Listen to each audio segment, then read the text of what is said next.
কেন অনির্বাণ ভট্টাচার্যকে সোশ্যাল মিডিয়ায় এসে বলতে হচ্ছে তার ঘটি বাটি সমস্ত কিছু হাওয়া হয়ে গেল, মানে তার অভিনয়টা হয়তো বন্ধ হয়ে গেল।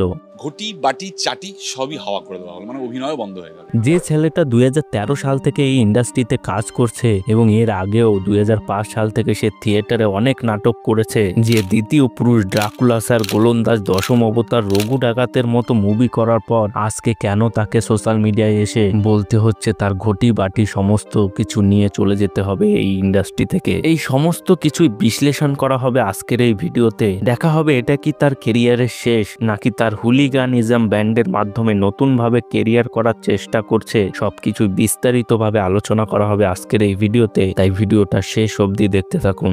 এই যে আনঅফিসিয়াল ব্যান, যেটা সত্যি যদি খুব ভালোভাবে লাগু হয়, কিছু তো একটা করতে হবে রে বাবা।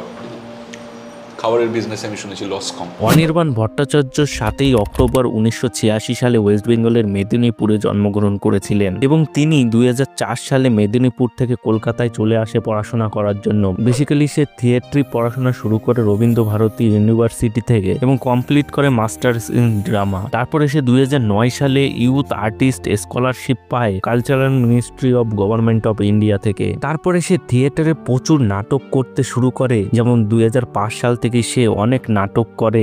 কি ব্যাপার কি মিয়া, হঠাৎ করে ভ্যানিশ আবার হঠাৎ করে আবির্ভাব? তুমি জানো না, তোমার শ্রোতারাও জানে না, সব ভুলে গেছে।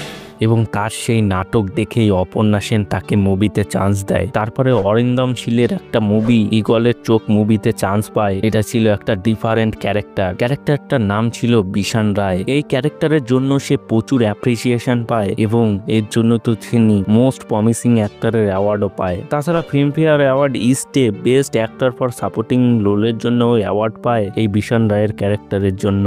নাটক মুভির সাথে সাথে সে টেলিভিশনেও অনেক কাজ করতে শুরু করে, অ্যাঙ্কারিং এর কাজ, এবং তার পাশাপাশি শুরু করে ওয়েব সিরিজে। সেখানে তার অনেকগুলো শো যেমন ব্যোমকেশ, মন্দার এবং রিসেন্ট টাইমে আসা ভোগ, এইসব সিরিজগুলো তার প্রচুর পপুলার হয়েছিল।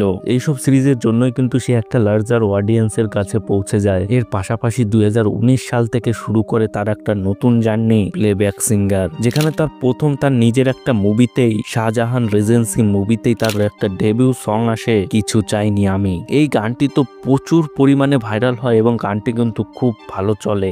কিচ্ছু চাইনি আমি আজীবন।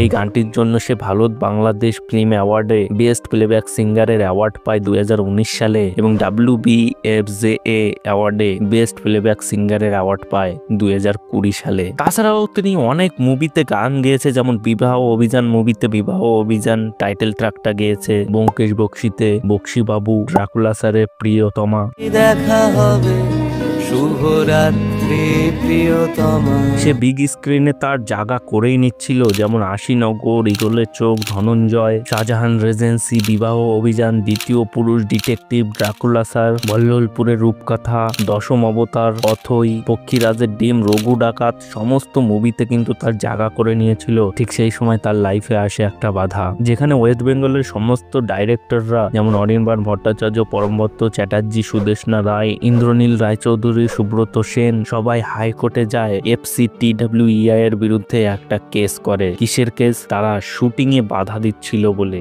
মানে বেসিক্যালি তারা তাদের মনের মতো করে শুটিং করতে পারছিল না, এই ফেডারেশন তাদের বাধা দিচ্ছিল অহেতু। এই কারণেই তারা কলকাতা হাইকোর্টে যায়, সবাই মিলে কেস করে এই FCTWEI এর বিরুদ্ধে। এবং পরে শোনা যায় সবাই নাকি এই কেসটা থেকে সরে যায়, কিন্তু অনির্বাণ ভট্টাচার্য পুরোপুরি ভাবে সরে না। এর জন্য তো তাকে রিসেন্ট টাইমে ফেস করতে হচ্ছে এই ফিল্ম ইন্ডাস্ট্রিতে অনেক অসুবিধা, তার জন্য নাকি সে কাজও পাচ্ছে না। এইসব কথাগুলোই সে গণমাধ্যমে এসে বলছে। সে ওই ইন্টারভিউতে এটাও বলেছিল যে তার শিল্পী সত্তাকে কখনোই আটকে রাখতে পারবে না, আমি অভিনয় করতে না পারলে অন্য কিছু করে খেতে পারবো।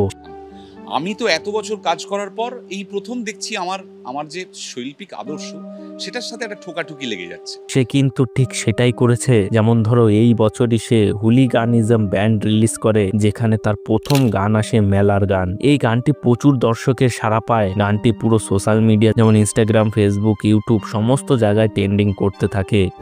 আমাদের বকুল তলায় ভিড় জমেছে, বসেছে মেলা। এবং তার ব্যান্ডের প্রথম অনুষ্ঠানও করে, সেখানেও কিন্তু প্রচুর দর্শকের সমর্থন পায়। সেখানে যদিও তাকে কিছুটা বিতর্কের মুখে যেতে হয় তার একটা গানের জন্য, যেখানে সে একটা পলিটিক্যাল ব্যঙ্গাত্মক গান গেয়েছিল। এই গানটার জন্য পুরো সোশ্যাল মিডিয়া তোলপাড় হয়ে যায়, সমস্ত প্রতিবেদনে আর্টিকেল ছড়াতে থাকে। সবাই বলছে তিনি নাকি নেক্সট নচিকেতা হবে, নাকি পলিটিক্সের নিচে চাপা পড়ে যাবে, এটাই দেখার বিষয়। নচিকেতাও যেমন আজ থেকে 22 বছর আগে একটা গান গেয়েছিল, পলিটিক্যাল ব্যঙ্গাত্মক গান, প্রতিবাদী গান, কিন্তু মজার বিষয় সেই আজই পলিটিক্সে যোগ দিয়েছে। এই অনির্বাণ ভট্টাচার্য পরবর্তীতে তার ক্যারিয়ারে কি করতে চলেছে সেটা তো পরবর্তীতেই দেখা যাবে। তাকে কি আর কোনো মুভিতে নেওয়া হবে, নাকি সে তার এই ব্যান্ডের মাধ্যমেই তার ক্যারিয়ার শুরু করবে, তা তো পরবর্তীতেই জানা যাবে। তো ব্যাস বন্ধুরা, আজকে এই পর্যন্তই। এই অনির্বাণ ভট্টাচার্যের ক্যারিয়ার নিয়ে তোমাদের কি মতামত রয়েছে কমেন্ট বক্সে অবশ্যই জানাও। ভিডিওটা ভালো লেগে থাকলে একটা লাইক করে দিও, চ্যানেলে নতুন হলে সাবস্ক্রাইব করে নোটিফিকেশন অল করে দিও, যাতে ভিডিও আপলোড করলে সবার আগে পৌঁছে যায় তোমাদের কাছে। দেখা হচ্ছে পরের এক নতুন ভিডিওতে।